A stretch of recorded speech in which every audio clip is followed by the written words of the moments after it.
이사야 48장 우리 9절에서 11절에 있는 말씀 우리 함께 읽도록 합니다.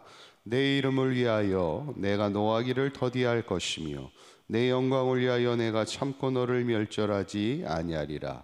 보라, 내가 너를 연단하였으나 처럼 하지 아니하고 너를 고난의 풀무불에서 택하였노라. 나는 나를 위하여 이를 것이라.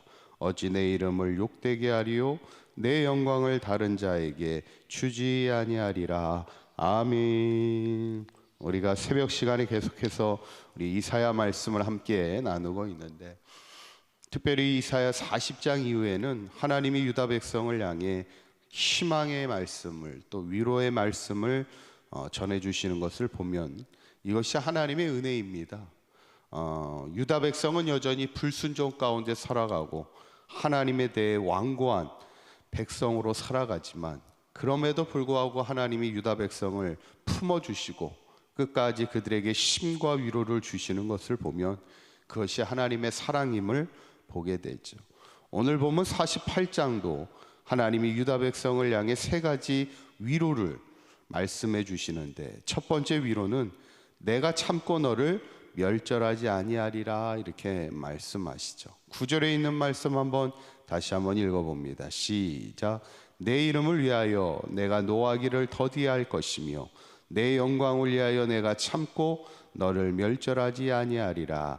아멘. 성경에서는 하나님의 속성에 대한 이야기들이 많이 등장하는데, 그 가운데 하나가 바로 노하기를 더디하시는 하나님이신 것을 성경은 말하고 있는 것을 봅니다. 참 사람은 그렇지 못하죠. 사람은 쉽게 화를 냅니다. 그래서 예전에 어떤 분은 책에서 특별히 우리 한국 사람들이 더 화가 많다는 거예요. 다른 민족에 비해서 화를 참지 못하고 자꾸 화를 많이 내는데, 그 이유가 닭을 많이 먹어서 그렇다, 그렇게 썼던 적이 있어요.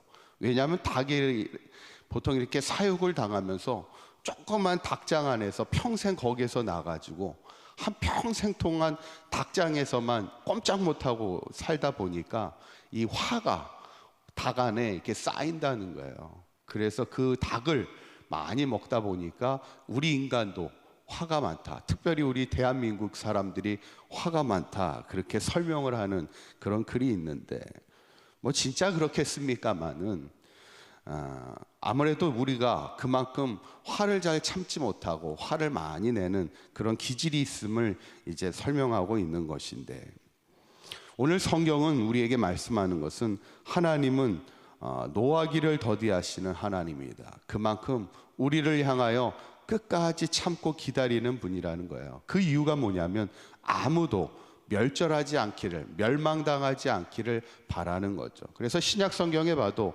사람들이 묻습니다. 왜 하나님 마지막 때가 온다더니 마지막 심판의 때가 빨리 오지 않습니까? 그때 성경은 뭐라고 대답을 합니까? 하나님이 기다리신다는, 한 사람도 멸망당하지 않기를 기다리고 계시는 하나님이심을 말씀하고 있죠. 이것이 하나님의 사랑입니다.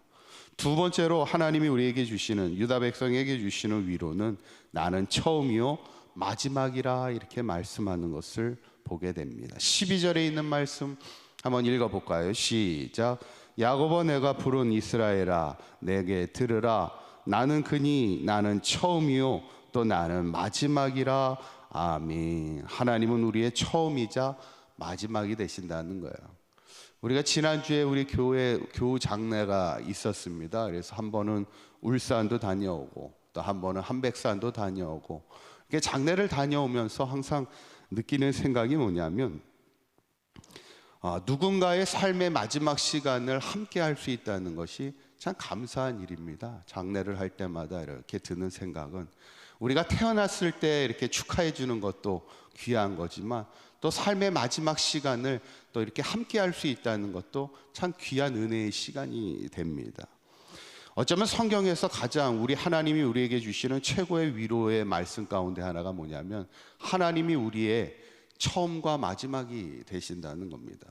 물론 하나님은 모든 인류의 역사의 처음이자 마지막이 되시는 하나님이시지만, 우리의 삶에도 처음이자 마지막이 되시죠. 왜냐하면 우리의 생명이 하나님께로부터 왔다가 하나님께로 돌아가는 인생이 우리의 인생의 처음에 마지막까지 함께 하시는 분이 하나님이시라는 것, 우리의 삶에 영원토록 늘 함께 처음과 마지막까지 함께 하시는, 세상 끝날까지 우리와 함께 하신다는 그 약속을 주신 분이 하나님의 그 사랑임을 보게 되면 이게 얼마나 큰 위로의 말씀입니까?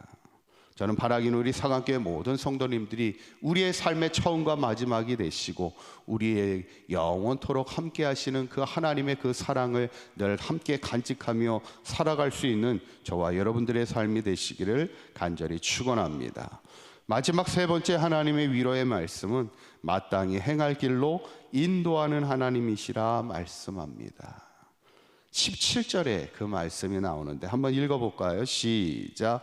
너희의 구속자시요 이스라엘의 거룩하신 이이신 여호와께서 이르시되 나는 내게 유익하도록 가르치고 너를 마땅히 행할 길로 인도하는 내 하나님 여호와라. 아멘. 하나님이 우리의 삶을 항상 마땅히 행할 길, 그기 마땅히 행할 길이라는 게 뭐예요?